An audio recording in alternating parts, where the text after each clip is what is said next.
নমস্কার, আমি সুমন। আজ আপনারা শুনবেন অমৃতা ব্রহ্মের লেখা একটি ছোট গল্প, ডাক। চলুন তাহলে শুরু করা যাক।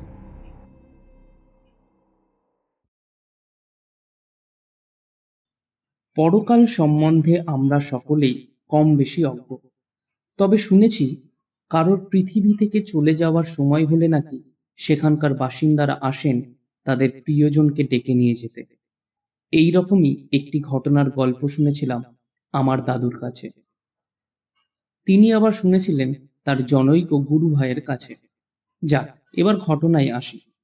১৯১২ কিংবা ১৪ সালের কথা। সদ্য বিপত্নিক যামিনী রঞ্জন গুপ্ত কলকাতা হাইকোর্টের ওকালতির পাট তুলে দিয়ে কাশীর পৈতৃক বাড়িতে স্থায়ীভাবে থাকতে শুরু করেন। তখন তার বয়স ৭০-এর কাছাকাছি। যামিনী রঞ্জনের কাশীর বাড়িতে আত্মীয় সমাগম বেশি হতো না। কেবল পুজোর সময়ে দুই ছেলে সপরিবারে এসে কয়েকদিন কাটিয়ে যেতেন।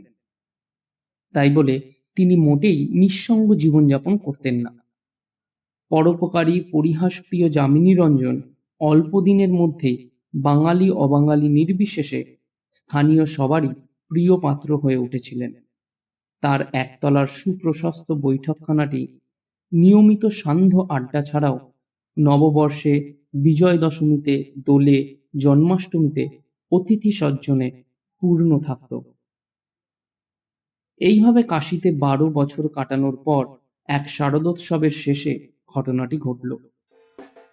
বিজয় দশমীর সন্ধ্যায় প্রত্যেক বছরের মতো সেবারও যখন যামিনী রঞ্জনের বাড়িতে তার বন্ধুরা উপস্থিত হয়েছিলেন আর প্রৌঢ় বৃদ্ধরা মিলে সাদর কোলাকুলির শেষে সিদ্ধির শরবত, লাড্ডু, নিমকি, প্যারার সঙ্গে গল্পে গল্পে চলছিল শুভ বিজয়া পালন, ঠিক সেই সময়ই বৈঠকখানার দরজায় এসে দাঁড়ালেন এক সধবা ভদ্রমহিলা।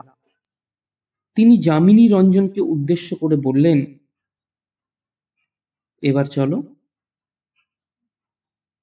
সমবেত ভদ্রলোকেরা তাদের অপরিচিতা এই মহিলার আগমনে ও কথায় বেশ কিছুটা হতচকিত হয়ে পড়লেন।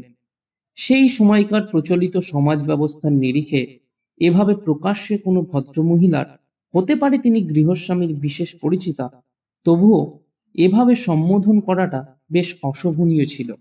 বাংলাদেশের বাইরে তো বটেই। তাদের বিস্ময় বিমূঢ়তার মাঝেই যামিনী রঞ্জন খুব স্বাভাবিকভাবে, এসে গেছো, চলো তাহলে, বলে যেন কোথাও যাবার জন্যই তার চেয়ার ছেড়ে উঠে দাঁড়ালেন এবং পর মুহূর্তেই টলে পড়ে গেলেন মাটিতে কার্পেটের ওপর। মহা গোলযোগ উঠল ঘরে। মাথায় উঠল পানভোজন।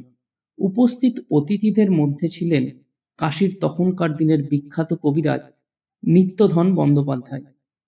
সবার ভীত দৃষ্টির সামনে তিনিই পরীক্ষা করে জানালেন যামিনী রঞ্জন মৃত।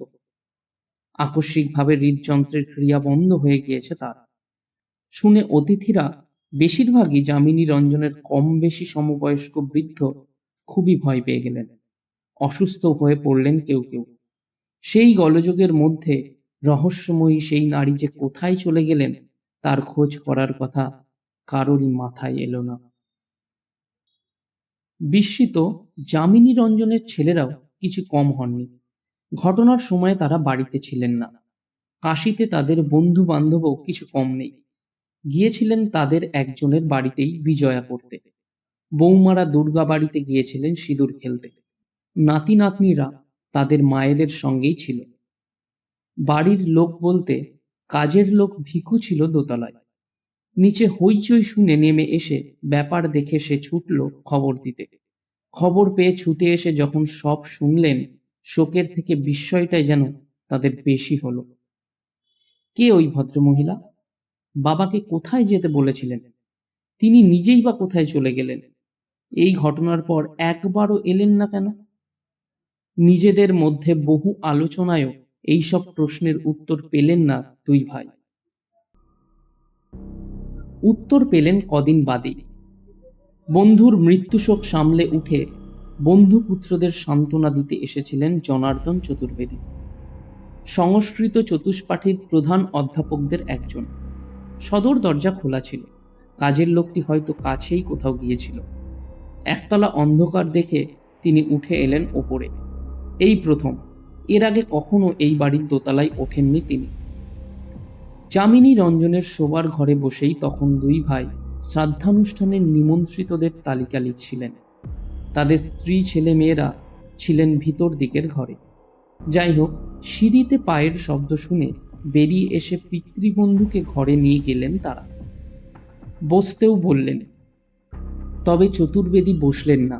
তার দৃষ্টি তখন সামনের দেওয়ালে নিবদ্ধ। দেওয়ালে ঝোলানো যামিনী রঞ্জনের পরলোকগতা স্ত্রীর অয়েল পেন্টিংটার দিকে দেখে তিনি বলে উঠলেন, এই তো সেই ভদ্রমহিলা, ওই দিন যিনি এসে গুপ্তদাকে ডেকেছিলেন। কে ইনি? দুই ভাইয়ের মুখে কোনো কথা ফুটল না। বিচক্ষণ বৃদ্ধ চতুর্বেদীও বুঝতে পেরেছিলেন এ ঘরে এত বড় কার ছবি থাকতে পারে। নির্বাক তিনজনের চোখের সামনে ঘরের টেবিলের ওপর অস্থায়ীভাবে রাখা যামিনী রঞ্জনের ছবির সামনে ধূপের ধোঁয়া পাক খেতে খেতে ঘুরছিল। ধোঁয়ার মধ্যে মনে হলো যেন যামিনী রঞ্জনের মুখে এক চিলতে হাসি খেলে গেল।